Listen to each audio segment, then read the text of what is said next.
Say hi, guys.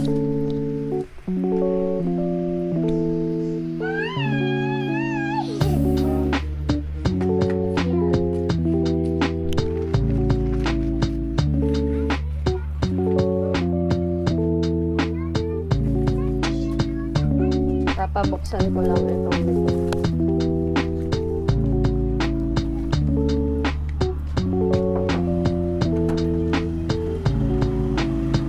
Ano na kuya? Darang pa rin.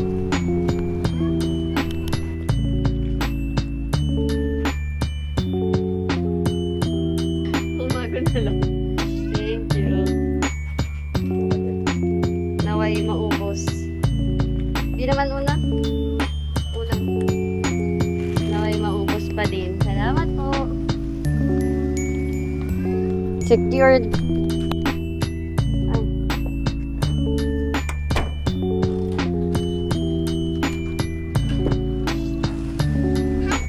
We got mangoes! We got mangoes. Isang kaing ng mangga na hinog for 1,000. And We sabi ni like Kuya, it.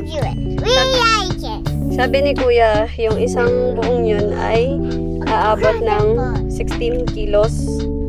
Kaya pwedeng ibenta ng 100 to 120. Kasi sabi ko, 200 pwede na benta. Masyado na daw mahal. So, doon tayo sa 100, 120. Kota na. Close ko na. By the way, wait lang dad. It's 3:24 ng madaling araw. Nandito kami sa labas bumili ng pagkain because we got hungry. Hindi pala ako. Nag-a-acid siya dahil sa napainom kong Immune Boost. That's why.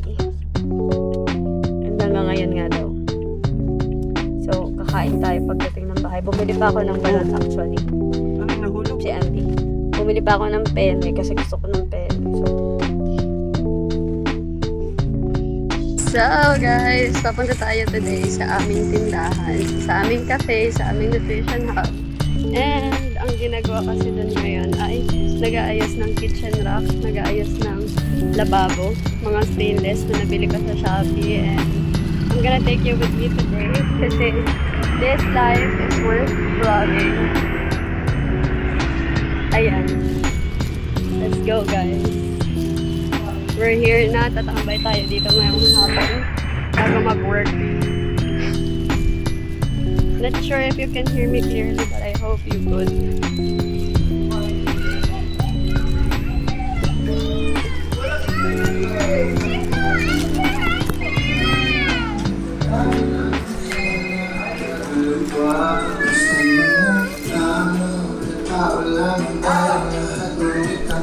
So guys, andito tayo ngayon sa aking nutrition hub na i-open, and let me just show you what really happens before kami mag-open. And yung ina-assemble sa clips na to ay kitchen rack at kitchen sink. Hindi na kasi ako gumastos na magpalagay ng lababo at magpagawa ng cabinet kasi meron naman ang available sa Shopee na mas mabilis gawin. And ayun nga, pinagpapasalamat ko na lang din na may mga kasama akong lalaki, pinsan, pamangkin, and ayan si Alwin to help me out do these things kasi kung ako gagawa niyan on my own alone, aabutin talaga ako ng siyam-siyam. Siguro isang buong araw kulang pa. And after namin ng whole afternoon sa hub, let me just show you na kumakain pa rin naman ako ng kanin, kumakain ng gulay. I mean, yes, gulay. Pero yun nga, kumakain pa rin naman ako ng kanin, guys. So, even if nagpapapayat, naglo-lose weight, and ayun, part pa rin ng journey na to, ng healthy living journey na to, yung kanin and yung ulam, yung mga nilulutong usual na ulam. So, yun.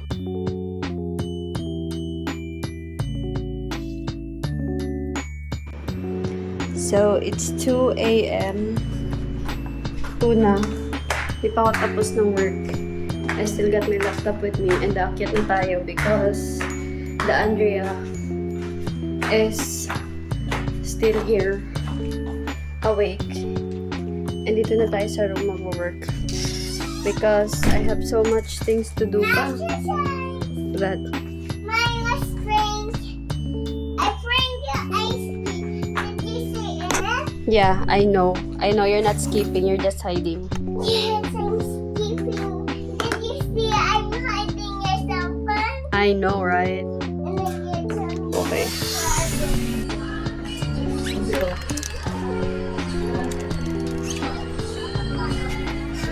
Ay mo. Hey! Where did it stop? Hi guys, we're in the SM! Hi, at the top! My shoes! Mahulog na naman ko yan. Tara, bayad na to.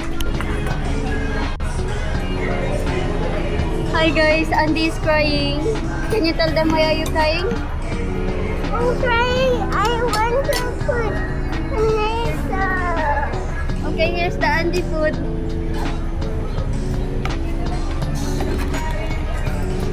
Do you wanna be in the video? Yes, I want right here tayo. No. Hindi, ganito na. Ito na naman mga ate ko, kumakain na naman tayo at tuwing kumakain tayo, meron akong i-share sa inyo. So, as a person kasi na naghahanap ng mga healthy foods dito sa diet, naghahanap ng mga healthy options dito sa diet na pasok sa aking pinaggagawang portion control or healthy eating in general, ito yung pinaka-go-to talaga namin dito sa Kenny Rogers kasi meron silang high protein, high fiber, low calorie foods na offers.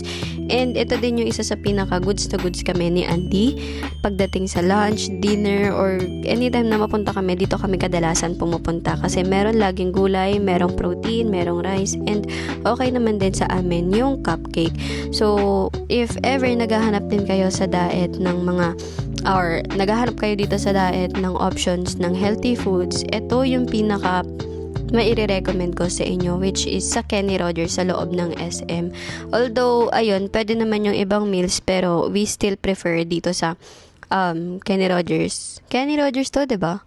Oo, Kenny Rogers. Dahil most of the way na lutuin nila ang pagkain ay kung hindi inihaw, steamed. Yun yung pinaka nililook forward ko kasi. So, after namin kumain, pamper time naman. Pamper time ni Alvin, sinaktan yung sarili. Kasi nga, masakit na daw. So, sabi niya, kailangan na namin pa-nails. And ayan, pinili ko si ate girl. Kinis ng noo ko.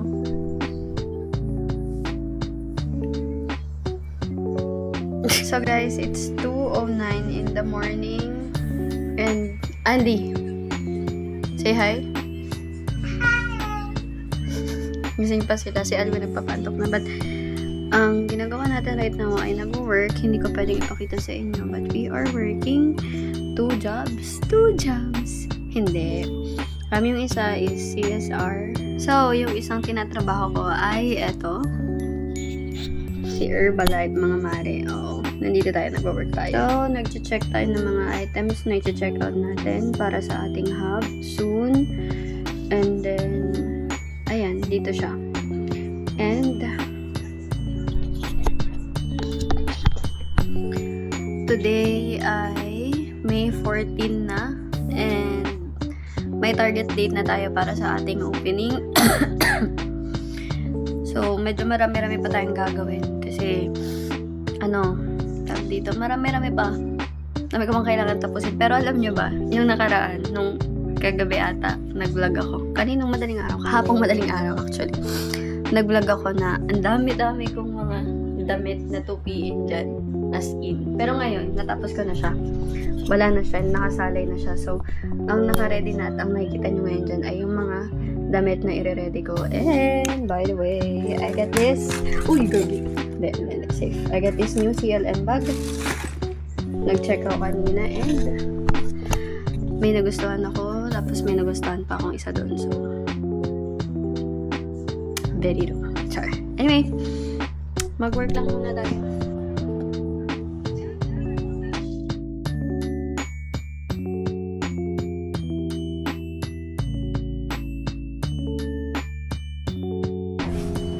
Tricks again. I'm going to rich.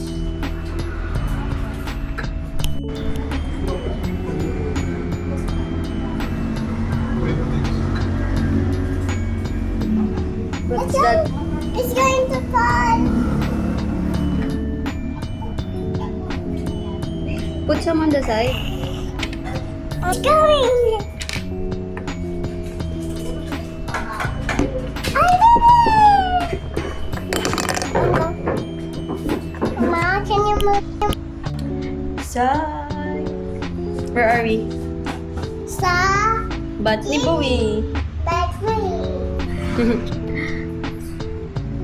So guys, But this... there's heating oven. Opo. Hindi kita rito, Ben. So, ang last agenda namin today na errand sa labas ay yung pagpapa... No. Ayun. Papakarwas siya. Ulitin natin. Andy, Pakita mo yung lipstick mo. lagay Pakita mo. maglagay kapot ka.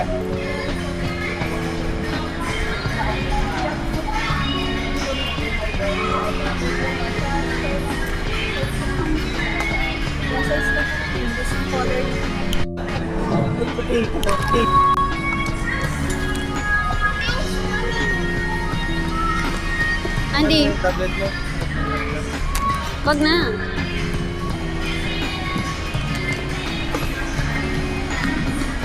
Ada walang ganito yan.